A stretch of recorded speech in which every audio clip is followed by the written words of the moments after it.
السلام علیکم ورحمۃ اللہ وبرکاتہ۔ نحمدہ ونصلی علی رسولہ الکریم، اما بعد، فاعوذ باللہ من الشیطان الرجیم، بسم اللہ الرحمن الرحیم۔ رب اشرح لی صدری ویسر لی امری واحلل عقدۃ من لسانی یفقہوا قولی۔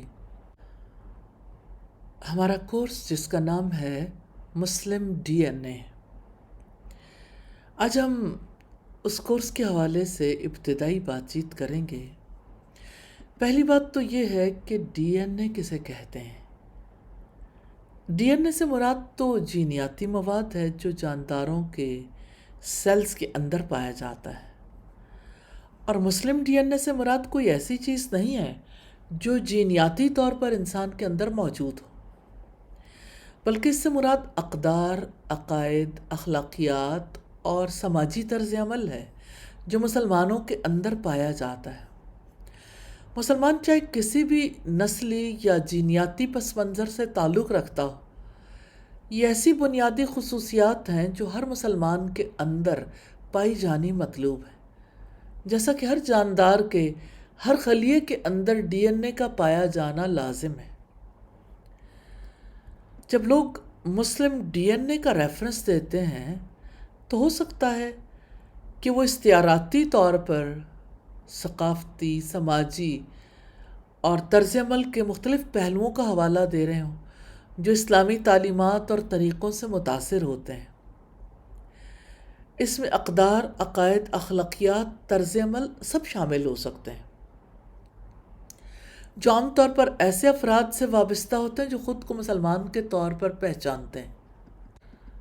اور ایسا ہو سکتا ہے کہ مختلف خطوں اور ثقافتوں میں لوگ مختلف طرح کے نظر آئیں، کیونکہ مسلمان مختلف خطوں سے تعلق رکھتے ہیں اور بہت سی تشریحات اور بہت سارا طرز عمل مختلف بھی رکھتے ہیں، لیکن ان کے درمیان کچھ مشترکہ اقدار اور اصول ہیں۔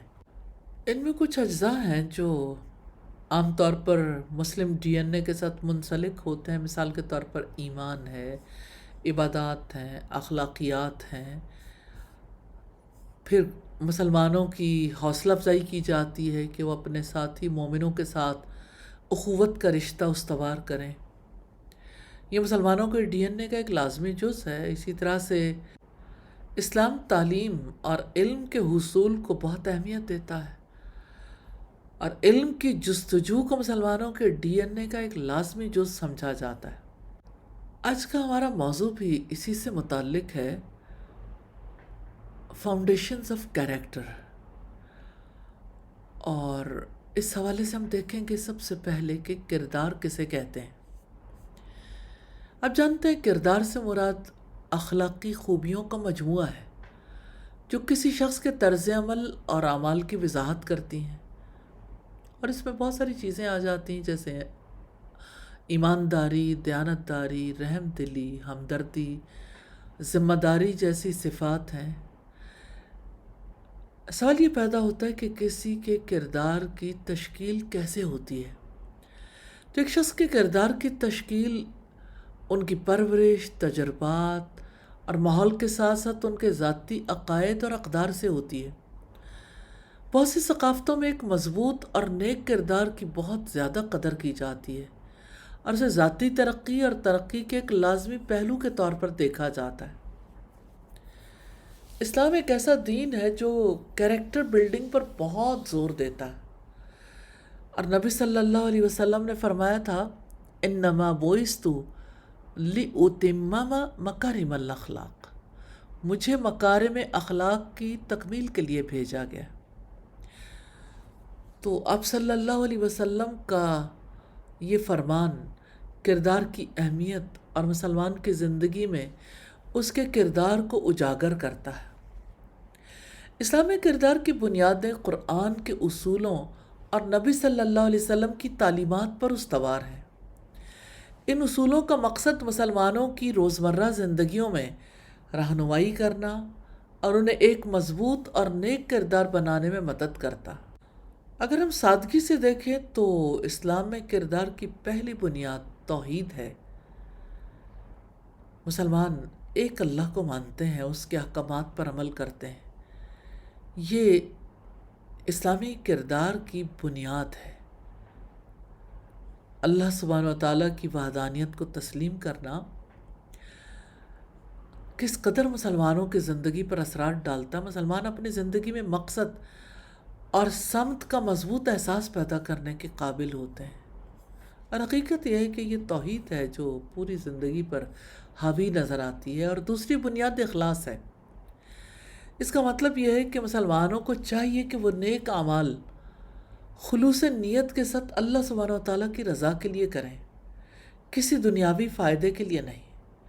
اسلام میں اخلاص کو بہت زیادہ اہمیت دی جاتی ہے، کیونکہ اسے اسلامی کردار کے ایک لازمی پہلو کے طور پر دیکھا جاتا ہے۔ اخلاص کے ساتھ اچھے کام کرنے سے مسلمان اللہ سبحانہ و تعالیٰ کے ساتھ مضبوط تعلق قائم کرنے اور اس کی برکتیں حاصل کرنے کے قابل ہوتے ہیں۔ اور کردار کی تیسری بنیاد تقویٰ یا خوف خدا ہے۔ اس کا مطلب یہ ہے کہ مسلمانوں کو اللہ کی موجودگی کا علم ہونا چاہیے اور زندگی کے تمام پہلوؤں میں اللہ سبحانہ و تعالیٰ کا خوف رکھنا چاہیے۔ تقویٰ اسلامی کردار کا ایک اہم عنصر ہے، کیونکہ یہ مسلمانوں کو صحیح راستے پر رہنے اور گناہوں سے بچنے میں مدد کرتا ہے۔ اللہ سبحانہ و تعالیٰ کی موجودگی سے آگاہ ہونے سے مسلمان اپنے اعمال کے لیے جواب دہی اور ذمہ داری کا مضبوط احساس پیدا کرنے کے قابل ہوتے ہیں۔ اور کردار کی چوتھی بنیاد صبر ہے۔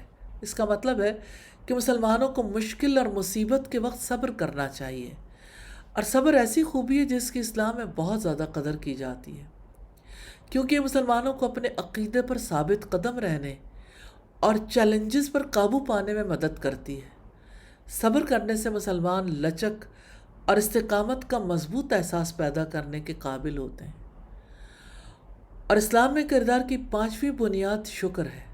اس کا مطلب یہ کہ مسلمانوں کو اللہ سبحانہ و تعالیٰ کی نعمتوں کا شکر ادا کرنا چاہیے، ہاں وہ کتنی چھوٹی ہوں۔ شکر اسلامی کردار کی ایک اہم خصوصیت ہے، کیونکہ یہ مسلمانوں کو دی گئی نعمتوں کی قدر کرنے اور حق کے احساس سے بچنے میں مدد کرتا ہے۔ شکر گزار ہونے سے مسلمان قناعت اور اطمینان کا مضبوط احساس پیدا کرنے کے قابل ہوتے ہیں۔ اور اسلامی کردار کی چھٹی بنیاد اخلاق ہے۔ اس کا مطلب یہ کہ مسلمانوں کو اعلیٰ اخلاقی معیارات کو برقرار رکھنا چاہیے، دوسروں کے ساتھ حسن سلوک، احترام اور شفقت کے ساتھ پیش آنا چاہیے۔ اخلاق اسلامی کردار کا ایک بنیادی پہلو ہے، کیونکہ مسلمانوں کو دوسروں کے ساتھ مضبوط تعلقات استوار کرنے اور معاشرے میں مثبت کردار ادا کرنے میں مدد کرتا ہے۔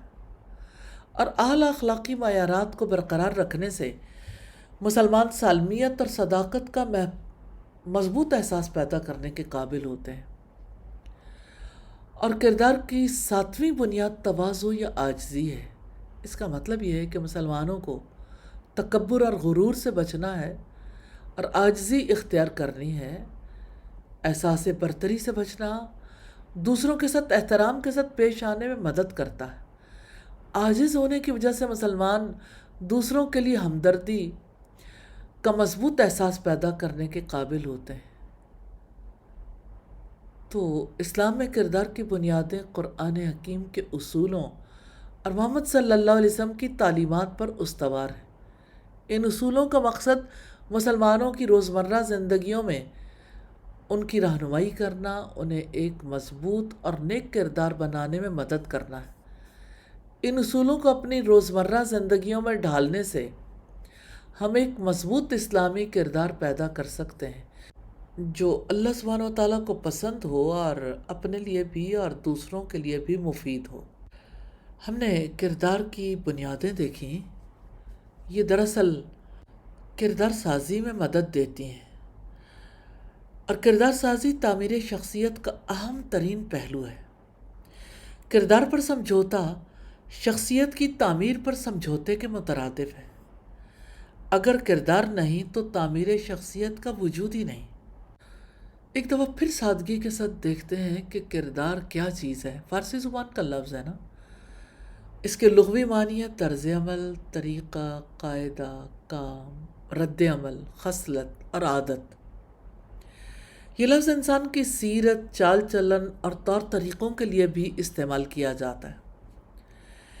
اصطلاح میں کردار انسان میں نشو و نما پانے والی ان انفرادی خصوصیات کو کہتے ہیں جو مختلف حالات اور واقعات میں رد عمل کے وقت انسان سے ظاہر ہو جاتی ہیں۔ انسان کی عادات اور اعمال اور اخلاق کو بھی عام طور پر کردار کہا جاتا ہے، لیکن کردار اور اخلاق میں باریک فرق ہے۔ کردار کا اظہار عام طور پر انسان کی طرف سے کسی واقعے کے رد عمل کے وقت ہی ہوتا ہے، جبکہ اخلاق کا اظہار رد عمل سے قطع نظر کسی بھی وقت ہو سکتا ہے، کیونکہ وہ انسانی طبیعت کا لازمی حصہ ہوتا ہے۔ انسان کی فضیلت کے دو بنیادی اسباب ہیں: انسانی عقل و شعور اور اس کا اخلاق اور کردار۔ یہ دو بنیادی معیارات ہیں جن سے انسانی عظمت دنیا کی تمام مخلوقات پر قائم ہے۔ تو جس شخص کے اندر یہ دونوں چیزیں جتنی زیادہ ہوں گی اتنا ہی وہ قابل احترام بن جاتا ہے، اور جن میں ان کا تناسب کم ہوتا ہے وہ قرآنی اصول کے مطابق کم رتبے کے مالک ہوتے ہیں۔ تو کچھ صفات ہیں جن کو اپنا کر کردار بہتر کیا جا سکتا ہے۔ مثال کے طور پر ایمان ہے، تقوی، حیا، دیانتداری، ایمانداری، وفاداری، جرت، صبر و تحمل، ایثار و قربانی، ہمدردی، رحم دلی، خود شناسی، خود احتسابی، اپنی ذات پر کنٹرول، دوسروں کو عزت و احترام دینا، احساس ذمہ داری، عاجزی و انکساری، شفقت و محبت، صداقت اور سچائی، عفو و درگزر، احسان، سخاوت، استقامت، نرم مزاجی، پر امیدی، دوسروں کا خیال رکھنا، حوصلہ افزائی کرنا، دوستانہ رویہ رکھنا، قناعت، خوش مزاجی، شکر گزاری، ہر دم متحرک رہنا، مستقل مزاجی، اعتدال، خود اعتمادی، عفت اور پاک دامنی، دوسروں کا دکھ محسوس کرنا، بھائی چارہ، انسان دوستی وغیرہ۔ حقیقت یہ کہ اللہ سبحانہ وتعالیٰ نے موت و حیات کی تخلیق کا اصل مقصد کردار اور حسن عمل کی آزمائش ہی بتایا۔ رب العزت نے فرمایا خلق الموت والحیات لیبلوکم ایکم احسن عملا۔ اس نے موت اور زندگی کو پیدا کیا تاکہ وہ تمہیں آزمائے تم میں سے کون سب سے اچھے عمل کرنے والا ہے۔ اسی طرح سورہ نحل کی آیت میں حسن کردار پر زور دیتے ہوئے فرمایا ان اللہ یأمر بالعدل والاحسان، بے شک اللہ تعالیٰ انصاف اور احسان سے کام کرنے اور رشتہ داروں کے ساتھ حسن سلوک کا حکم دیتا ہے، اور وہ بے حیائی، ناپسندیدہ بات اور سرکشی سے روکتا ہے۔ وہ تمہیں نصیحت کرتا ہے شاید کہ تم باز آ جاؤ۔ اللہ سبحانہ تعالیٰ نے قرآن حکیم میں صرف احکامات اور ہدایات دینے پر اکتفا نہیں کیا، بلکہ انسانوں کی کردار سازی کے لیے اپنے آخری پیغمبر کو اخلاق و کردار کا پیکر بنا کر بھیجا، اور تمام لوگوں کے لیے آپ کی حیات کو نمونہ عمل قرار دیا، جیسا کہ فرمایا لَقَدْ كَانَ لَكُمْ فِي رَسُولِ اللَّهِ أُسْوَةٌ حَسَنَةٌ، بلا شبہ یقیناً آپ کے لیے اللہ کے رسول کی حیات میں بہترین نمونہ ہے۔ تو اخلاق و کردار کو بہتر اور معیاری بنانا ہے تو کچھ چیزیں اپنی زندگی سے نکالنی ہیں، اس کے بغیر انسان کسی سٹینڈرڈ پہ نہیں آ سکتا۔ اور وہ کیا رویے ہیں؟ جھوٹ ہے، دھوکہ ہے، وعدہ خلافی، بزدلی، امانت میں خیانت، بغض ہے، حسد ہے، تکبر ہے، ریاکاری ہے، رشوت ستانی ہے، بد کرداری ہے، زنا ہے، شراب نوشی ہے، جوا، چوری، ڈاکہ، حرام خوری، بخل، بے حیائی، بے صبری، خود غرضی، لالچ، غیر ذمہ داری، بد مزاجی، ناشکری، مزاجی اکڑ پن اور ظلم و تشدد وغیرہ وغیرہ۔ ایک اہم نقطہ یہاں سمجھنے کا ہے کہ اعلیٰ کردار کا تعلق انسان کے صرف انفرادی اور معاشرتی زندگی سے نہیں ہے بلکہ کردار کا اہم ترین تعلق انسان کی پروفیشنل لائف سے بھی ہے، کیونکہ وہ پیشہ ورانہ طور پر اپنی جاب اور کام کے لیے کتنا فٹ ہے، اپنی ذمہ داری کی ادائیگی کے لیے کتنی لیاقت اور اہمیت رکھتا ہے، اور کتنی محنت، جان فشانی اور جذبے کے ساتھ وہ اپنی ذمہ داریاں پوری کر رہا ہے۔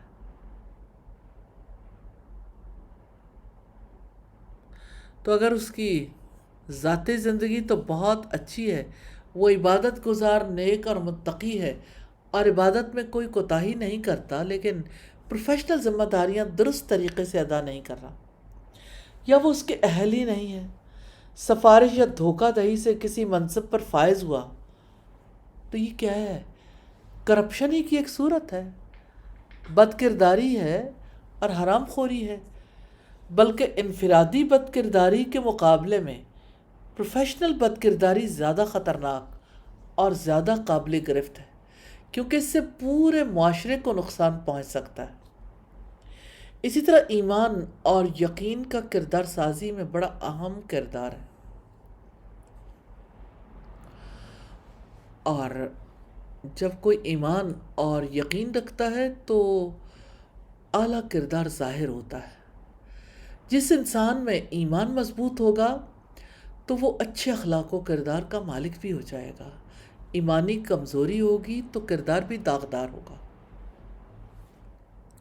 اور یہی وجہ تھی کہ رسول اللہ صلی اللہ علیہ وسلم نے ابتدائی 13 سالوں تک اپنے صحابہ کرام پر صرف ایمان اور یقین کی محنت کی۔ جب ایمان کی پختگی اور یقین کی مضبوطی کے ساتھ یہ فصل تیار ہو گئی تو کرداری اوصاف کا خود بخود اظہار ہونے لگا۔ پھر دنیا نے دیکھا کہ جن لوگوں کے کردار پر دنیا میں کسی کو بھروسہ نہیں ہوتا تھا، رسول اللہ کی محنت کے نتیجے میں وہ دنیا میں اعلیٰ کردار کے حوالے سے خود مثال اور سٹینڈرڈ بن گئے۔ تو ہم سب کے لیے انہی ہستیوں کا اسوہ بہترین اور کارآمد ہے، تاکہ ہم اپنے اوپر بھی محنت کریں اور دل میں ایمان کی کیفیت راسخ ہو جائے، کسی عالم، کسی اللہ والے سے، کسی مربی سے، منٹور کا تعلق قائم کریں تاکہ دل میں ایمان کی کیفیت راسخ ہو جائے۔ اس کے ساتھ ساتھ ہمیں اپنے کردار پر گہری نظر رکھنی ہے اور اعلیٰ کرداری اوصاف کو اپنانا ہے۔ انشاءاللہ ان کے بارے میں سنجیدگی سے غور کریں، کیا وہ ہماری زندگی میں موجود ہیں؟ اگر کمی ہے تو ہم اس کے لیے فکر مند ہوں، اسے بہتر بنانے کی کوشش کریں۔ اگر ہم عملی طور پر یہ سمجھنا چاہیں کہ وہ کون سی چیز ہے جو ایک مسلمان کے ڈی این اے کی پہلی بنیاد بنتی ہے، تو اسے ہم نبی صلی اللہ علیہ وسلم کی اس حدیث سے سمجھ سکتے ہیں۔ آپ نے فرمایا، سلاسم من کن فیہ وجد حلاوت الایمان، 3 خصلتیں ایسی ہیں کہ جس میں یہ پیدا ہو جائیں اس نے ایمان کی مٹھاس کو پا لیا۔ ان یکون اللہ ورسولہ احب الیہ مما سواہما، اول یہ کہ اللہ اور اس کا رسول اس کے نزدیک سب سے زیادہ محبوب بن جائیں۔ وَأَن يُحِبَّ الْمَرْءَ لَا يُحِبُّهُ إِلَّا لِلَّهِ، اور یہ کہ وہ کسی انسان سے محض اللہ کی رضا کے لیے محبت کرے۔ وَأَن يَكْرَهَ أَن يَعُودَ فِي الْكُفْرِ كَمَا يَكْرَهُ أَن يُقْذَفَ فِي النَّارِ، تیسرا یہ کہ وہ کفر میں واپس لوٹنے کو ایسا برا جانے جیسا کہ آگ میں ڈالے جانے کو برا جانتا ہے۔ تو اس شخص نے ایمان کی مٹھاس پا لی۔ ایمان کی چاشنی وہی چکھ سکتا ہے، ایمان کا ذوق اسی کا ہو سکتا ہے جس نے اللہ تعالیٰ اور اس کے رسول کو اپنے سے زیادہ محبوب جانا۔ جس نے اپنی مرضی پر، اپنی چاہت پر، اپنی خوشی پر اللہ سبحانہ و تعالیٰ کی خوشی کو، اللہ تعالیٰ کی رضا کو ترجیح دے دی، اس نے ایمان کا مزہ پا لیا، اس نے ایمان کی مٹھاس پا لی۔ اور جس نے اللہ سبحانہ و تعالیٰ کی رضا کے لیے کسی سے محبت رکھی، یعنی اس کی محبتوں اور نفرتوں کا معیار بدل گیا۔ اس نے اپنی مینٹل ہارمنی، اس نے اپنی چاہت، اپنی مرضی، اپنی رضا پر اللہ سبحانہ و تعالیٰ کی رضا کو یہاں بھی ترجیح دے دی۔ جس سے اللہ سبحانہ و تعالیٰ نے محبت رکھی، اسی سے محبت کرنا یقیناً یہ ایسا عمل ہے جس سے انسان کو ایمان کی مٹھاس نصیب ہوتی ہے، ایمان کا ذائقہ، ایمان کا ذوق نصیب ہوتا ہے۔ عام طور پر بھی انسان ذائقے کا مزہ لیتا رہتا ہے، ہر انسان کا کوئی نہ کوئی ذوق ہوتا ہے۔ ایمان کا ذوق اس کا ہے جس نے اللہ تعالیٰ کو پریفرنس دی، جس نے کفر میں واپس لوٹنے کو ایسا برا جانا جیسا کہ آگ میں ڈالے جانے کو برا جانتا ہے۔ کفر میں لوٹنا کیا ہے؟ کیا انسان محض تبھی کفر میں لوٹتا ہے جب وہ دائرہ اسلام سے کلی طور پر نکل جاتا ہے، جب وہ اسلام کا انکار کر دیتا ہے، جب وہ مرتد ہو جاتا ہے، یا کوئی عملی طور پر بھی کفر کرتا ہے؟ تو اس میں کوئی شک نہیں کہ انسان کلی طور پر بھی کفر کرتا ہے اور عملی طور پر بعض اوقات جزوی طور پر بھی کفر کر رہا ہوتا ہے۔ خود اللہ سبحانہ و تعالیٰ کی نعمتوں کا اقرار نہ کرنا کفران نعمت کہلاتا ہے، نہ شکری کرنا۔ تو انسان جب اللہ سبحانہ و تعالیٰ کے کسی حکم سے نکلتا ہے تو عین اس وقت وہ حالت اسلام میں تو نہیں ہوتا، لیکن وہ کلی طور پر بھی باہر نہیں ہوتا۔ آپ اس کو یوں دیکھیے کہ جب بھی انسان کوئی کام شروع کرتا ہے تو اس کے پیچھے اس کی اپنی خواہش ہوتی ہے جو وہ کام کرنے پر اسے موٹیویٹ کرتی ہے۔ انسان جب کوئی کام شروع کرتا ہے اس کے پیچھے اس کی اپنی ڈیزائر ہوتی ہے۔ جب کھانا کھاتا ہے تو زندہ رہنے کی ڈیزائر ہوتی ہے، اس کی وجہ سے اسے کھانے کا خیال آتا ہے، کھانے کی وجہ سے وہ کمائے گا۔ یوں اس کا کمانا اپنی خواہشات کی تکمیل کے لیے ہوگا۔ اس کے برعکس اگر اس کی سب سے بڑی ویلیو، سپریم ویلیو اللہ سبحانہ و تعالیٰ کی رضا ہے تو وہ ہر کام اللہ تعالیٰ کی رضا کے لیے کرے گا۔ وہ کھانا بھی کھائے گا تو اللہ تعالیٰ کے لیے کھائے گا، وہ جب باہر کمانے جائے گا تو اللہ تعالیٰ کے لیے جائے گا، وہ اپنے زندگی کے سارے ہی کام کرے گا، لیکن اس کا ہر کام لوجہ اللہ ہوگا۔ اللہ سبحانہ و تعالیٰ کی رضا، اللہ سبحانہ و تعالیٰ کی خوشی اس کے لیے سب سے بڑا موٹیویشنل فیکٹر ہوگی۔ اس طرح زندگی کا ہر کام کرتے ہوئے، ہر عمل انجام دیتے ہوئے اس کی زندگی میں مٹھاس آ جائے گی۔ ذوق بدل گیا نا، چاشنی بدل گئی نا۔ تو جب کوئی اللہ سبحانہ و تعالیٰ کی خوشی کو پہچان جاتا ہے، اس کی خوشی کو اپنی خوشی پر ترجیح دیتا، تو ہر عمل اس کے اندر خوشی بھر دیتا۔ پھر ایسا نہیں ہوتا کہ وہ اپنے آپ کو اپنے اوپر جبر کر کے اپنے آپ کو گھسیٹ کر کمانے کے لیے جائے، جاتے ہوئے بھی ناخوش ہو، کام بھی بے دلی سے کرے اور تھک ہار کر واپس آئے۔ اس کی بجائے یہ ہوگا کہ یہ سارے کام کرتے ہوئے وہ ایمان کی مٹھاس پالے گا۔ اگر وہ صرف خاموشی سے بیٹھا ہوا ہو، لیکن اس بیٹھنے کے پیچھے رضائے الہی کی تمنا ہو، تو یہ عمل بھی ایمان میں سے ہے، اور یہ عمل بھی اسے ایمان کی مٹھاس دے گا۔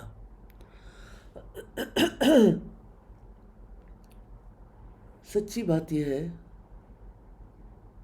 کہ انسان کو جس چیز کی خواہش ہوتی ہے وہ اسی طرف ڈرائیو ہوتا ہے۔ کیا آپ اس کا ایکسپیرینس نہیں کرتے؟ جسمانی طور پر بھی ایسا ہوتا ہے، روحانی طور پر بھی۔ ایک انسان کی کسی کام کے لیے یا تو لسٹ ہوتی ہے، ہوس ہوتی ہے، یا ڈیوائن لو۔ مومن کو ڈیوائن لو ڈرائیو کرتا ہے۔ جس کی ڈرائیو ڈیوائن لو ہو، اس کے اندر جتنی بھی خواہشات آئیں گی وہ اچھی ہوں گی۔ اگر کسی انسان کے اندر یہ خواہش اٹھے کہ میں مارکیٹ جاؤں اور جا کر کپڑے لے کر آؤں، پھر اگر اس کو راستے میں خیال آئے کہ جب میں وہاں پہنچوں تو پانی پی لوں، تو کپڑے خریدنے کی خواہش پوری ہونے کے راستے میں پانی پینے کی طلب کو ایسا شخص بھلا کب رکاوٹ بننے دے گا؟ کیونکہ وہ اپنی خواہش جو ہے مقدم رکھے گا۔ اسی طریقے سے جب بندے کی خواہش ہوتی ہے کہ وہ اللہ سبحانہ و تعالیٰ کی رضا میں سفر کرے یا کوئی کام کرے، تو اس کی وجہ سے اس کی ساری خواہشات اس کام سے متعلق ہو جائیں گی۔ اس کے اندر جو خیال آئے گا وہ اس پر یہ سوچے گا کہ پہلے یہ کام مکمل کر لوں پھر کھانا کھا لوں، یا کھانا بھی اس لیے کھاؤں تاکہ قوت ملے اور وہ کام اچھی طرح سے کر سکے۔ تو یہ اللہ سبحانہ و تعالیٰ کی رضا ہے، اور اللہ سبحانہ و تعالیٰ کی رضا کیا ہے؟ یہ جاننا کہ اللہ تعالیٰ کس معاملے میں خوش ہوں گے، اللہ سبحانہ و تعالیٰ کیا چاہیں گے۔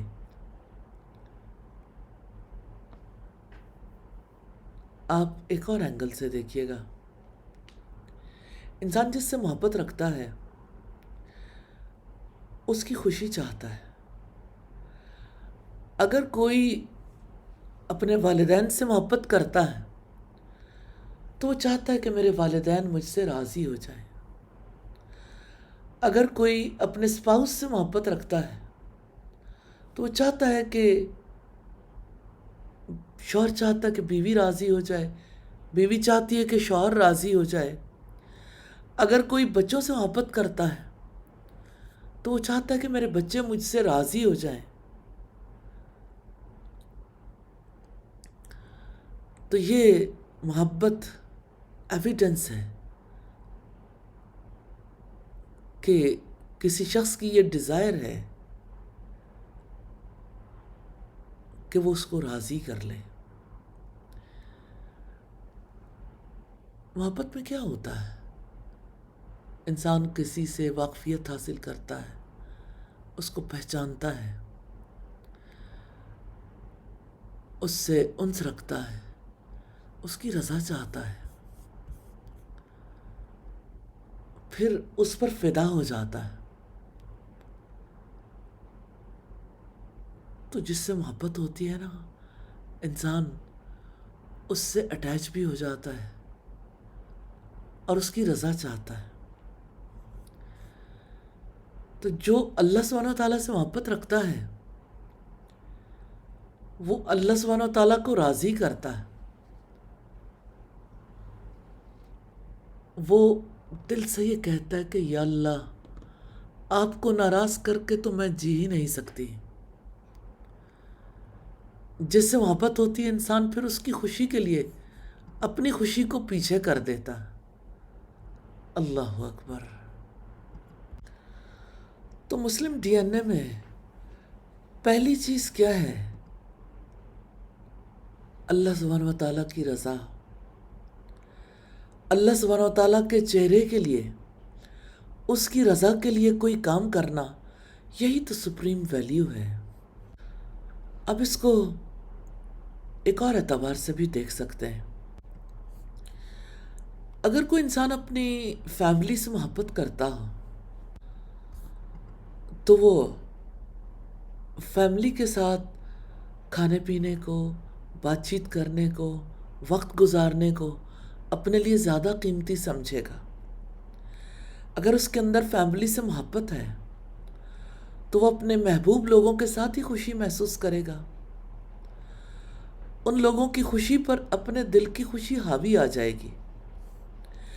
انسان کے اندر موجود محبت کا جذبہ اسے چلاتا ہے، اور اگر یہ جذبہ اللہ سبحانہ و تعالیٰ کے لیے ہو تو دل میں انہی کاموں سے خوشی پیدا ہوگی جو اللہ تعالیٰ کو پسند ہے. ایک اور چیز پر غور کر کے دیکھیں.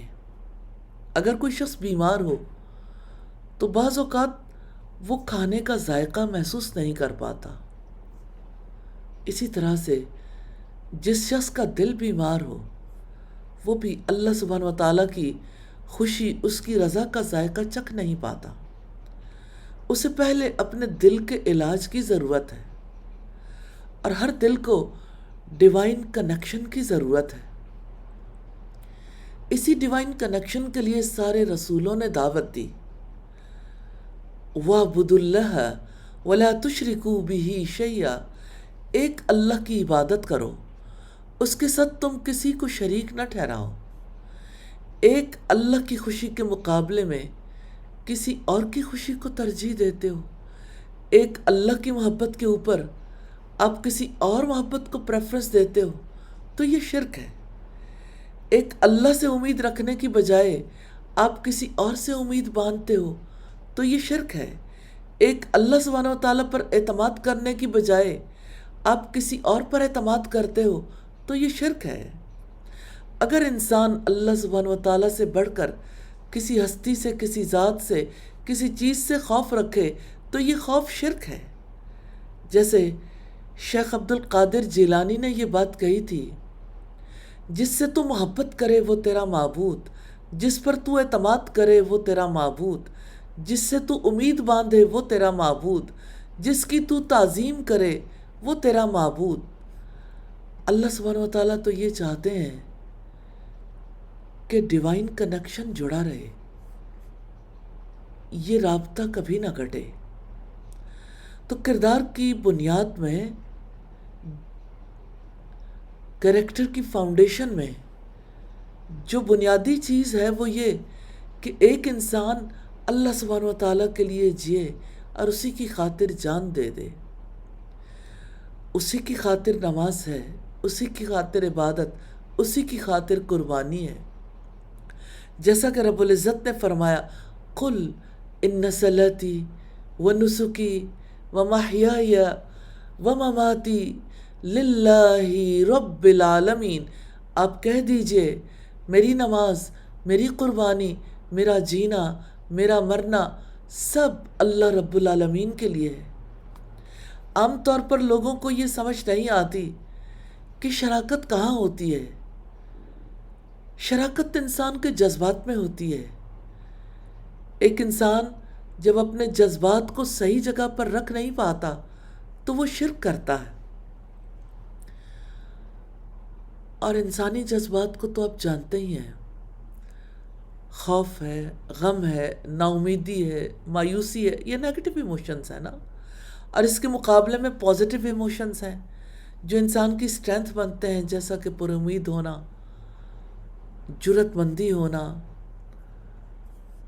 اقبال نے کہا تھا، آئین جواں مرداں حق گوئی و بے باکی، اللہ کے شیروں کو آتی نہیں رو باہی۔ تو یہ جرت بنیادی طور پر کہاں سے آتی ہے؟ توحید سے۔ توحید اسی لیے کیریکٹر کی فاؤنڈیشن ہے کہ توحید کی وجہ سے انسان کے اندر سارے اچھے اوصاف آتے ہیں۔ توحید ہی کی وجہ سے انسان اللہ سبحانہ و تعالیٰ سے ڈرتا ہے، اس کو کوئی چیز غم نہیں پہنچاتی، کیونکہ وہ تقدیر پر ایمان رکھتا ہے کہ مجھے کوئی چیز نقصان نہیں پہنچا سکتی جب تک کہ اللہ تعالیٰ نہ چاہے، اور اگر مجھے نقصان پہنچا ہے تو اس میں اللہ کی رضا ہے، اور اگر اللہ سبحانہ و تعالیٰ نے میرے لیے یہ چاہا ہے تو اس میں اس کی حکمت ہوگی۔ یہ سوچ کر اللہ کی رضا چاہنے والا چیپٹر ہی کلوز کر دیتا ہے کہ یہ تو اللہ تعالیٰ کا فیصلہ ہے، یوں وہ اللہ سبحانہ و تعالیٰ کی رضا پر راضی ہو جاتا ہے۔ تو بات وہی ہے اللہ کی رضا کی، یہی سپریم ویلیو ہے۔ اللہ تعالیٰ کو سب سے زیادہ ویلیوبل ہونا چاہیے، اور اگر آپ اللہ کی کتاب کو دیکھیں تو پہلی بات بسم اللہ، اللہ تعالیٰ کے نام سے، اور اگلی آیت میں الحمدللہ، تمام تعریفیں، شکر ہے اس ذات کے لیے جس نے سارے جہانوں کا ذمہ لیا، جس نے سارے جہانوں کی پرورش کی، نگہداشت کی، جو سارے جہانوں کا پروردگار ہے۔ تو ایک مسلمان کا کام اللہ سبحانہ و تعالیٰ کے نام سے شروع ہوتا ہے اور اللہ سبحانہ و تعالیٰ کے شکر پر کمپلیٹ ہو جاتا ہے۔ جب کام مکمل ہو جائے تو اسی کا شکر ہے۔ تو یہ اللہ سبحانہ و تعالیٰ کے نام سے اس کے شکر تک کی کہانی ہے۔ یہی مسلم ڈی این اے کی پہلی بات ہے۔ نبی صلی اللہ علیہ وسلم کی کتنی پیاری دعا ہے، اللہم انی اعوذ بک ان اشرک بک وانا اعلم۔ یا اللہ، میں تیری پناہ چاہتا ہوں کہ میں جان بوجھ کر شرک کروں، وانا اعلم، اور میں اسے جانتا ہوں، واستغفرک لما لا اعلم، اور میں تجھ سے مغفرت کا طلبگار ہوں اس شرک سے جسے میں انجانے میں کروں۔ کتنی خوبصورت دعا ہے۔ بندہ اللہ سبحانہ و تعالیٰ سے دعا کرتا ہے کہ میں ایسی بات سے بھی آپ کی پناہ مانگتا ہوں کہ میں آپ کے سوا کسی اور کے لیے کوئی کام کروں، کسی اور کو بڑا مانوں، کسی اور کے لیے جیوں، کسی اور کے لیے مر جاؤں، کسی اور سے محبت رکھوں، کسی اور سے امید باندھوں، کسی اور پر اعتماد کروں، کسی اور سے خوف رکھوں، کسی اور کے لیے قربانیاں کروں، کسی اور کے لیے عبادت کروں، کسی اور کے لیے ایک لفظ بھی کہوں۔ جب انسان اللہ تعالیٰ کے سوا دوسروں کے لیے کام کرنا چھوڑ دیتا ہے تو وہ دنیا کی دوڑ سے، دنیا کی غلامی سے نکل جاتا ہے۔ یہی چیز اس کے اندر بہادری پیدا کرتی ہے، اس کے اندر اخلاقی جرت ہوتی ہے، تو وہ حق کہتا ہے، برائی کو برائی کہتا ہے۔ ایک ایسے دور میں جب کہ ہر کوئی چاہتا ہے کہ وہ برائی کو دیکھ کر ویڈیوز بنائے، سب سے پہلے اپنے پیج پر اپلوڈ کرے تاکہ زیادہ سے زیادہ لائکس آئیں۔ اخلاقی جرت والا شخص اس برائی کو دیکھ کر اس پر ایکشن لے گا، یا ہاتھ سے روکے گا، یا زبان سے، یا دل سے برا جانے گا۔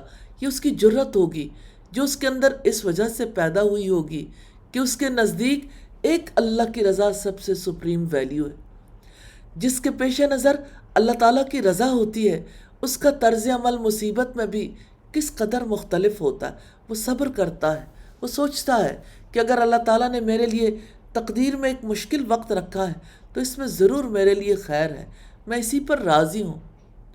مجھے ایسا سکھ نہیں چاہیے جسے اللہ سبحانہ و تعالیٰ نے میرے لیے پسند نہیں کیا، کیونکہ اس میں خیر نہیں۔ خیر اللہ سبحانہ و تعالیٰ کی مرضی ہی میں ہے۔ اسے اللہ تعالیٰ کی مقرر کی ہوئی تکلیف میں جو مٹھاس ملتی ہے وہ اس کے علاوہ نہیں ملتی۔ اس کے پیش نظر اللہ سبحانہ و تعالیٰ کی رضا ہوتی ہے، وہ نعمت پر شکر کرتا ہے، اس کی نظر ان نعمتوں پر ہوتی ہے جو اسے ملی ہوتی ہیں، وہ ان کو نہیں دیکھتا جو اسے نہیں ملی ہوتی۔ اگر اس کے پاس جوتا نہ ہو تو وہ یہ دیکھتا ہے کہ اس کے پاس پاؤں تو ہیں، اگر پاؤں نہ ہو تو وہ ٹانگوں پر شکر ادا کرتا ہے۔ وہ ہر صبح اٹھ کر اس بات پر شکر ادا کرتا ہے کہ اللہ تعالیٰ نے اسے ایک اور دن دیا، اور یہ جذبہ شکر اسے سارے دن خوشگوار موڈ میں رکھتا ہے۔ اس شکر گزاری کی وجہ سے اس کے اندر سارا دن ایک پازیٹیوٹی رہتی ہے۔ جو اللہ سبحانہ و تعالیٰ کی رضا کی نیت سے اپنے والدین کو دیکھتا ہے تو اس کو ایک حج کا ثواب ملتا ہے۔ تو مسلم ڈی این اے میں اللہ کی رضا کے بعد والدین کی اطاعت، والدین سے محبت، والدین کی خدمت بڑی بات ہے۔ تو جو اللہ کی رضا کے لیے اپنے بچوں سے محبت کرتا ہے اس کو بھی ثواب ملتا ہے۔ یہ اللہ تعالیٰ کی رضا کی چاہت ہے جس کی وجہ سے انسان کے ریلیشنز جڑتے ہیں۔ جب انسان اللہ سبحانہ و تعالیٰ کے لیے اپنے اسپاؤس سے محبت کرتا ہے، اپنے بچوں سے محبت کرتا ہے، اپنے رشتہ داروں سے محبت کرتا ہے، جب اللہ تعالیٰ کے لیے دیتا ہے، جب اللہ تعالیٰ کے لیے روک لیتا ہے، بدلے کی توقع نہیں رکھتا، تو حقیقی تعلق جڑتا ہے۔ نبی صلی اللہ علیہ وسلم نے فرمایا من احب للہ وابغض للہ وعاطى للہ ومنع للہ فقد استکمل الایمان۔ جس نے اللہ سبحانہ و تعالیٰ کی خاطر محبت کی، اللہ سبحانہ و تعالیٰ کی خاطر بغض رکھا، نفرت کی، اللہ تعالیٰ کے لیے دیا اور اس کے لیے روک لیا، اس نے اپنے ایمان کو مکمل کر لیا۔ تو جو اللہ کے لیے دیتا ہے بدلے کی توقع نہیں رکھتا، اسی سے تو حقیقی تعلق جڑتا ہے۔ انسان اللہ تعالیٰ کے لیے جینا چاہتا ہے تو وہ صلہ رحمی کرتا ہے، وہ اپنے نیبرہڈ میں بہترین کام کرنے کی کوشش کرتا ہے، وہ اپنے بہن بھائیوں کے علاوہ اخوت کا رشتہ جوڑتا ہے، مسلم بردرہڈ کے لیے وہ اپنے تئیں ہر کام کرنے کی کوشش کرتا ہے، اپنے دوستوں کے ساتھ بھلائی کرتا ہے،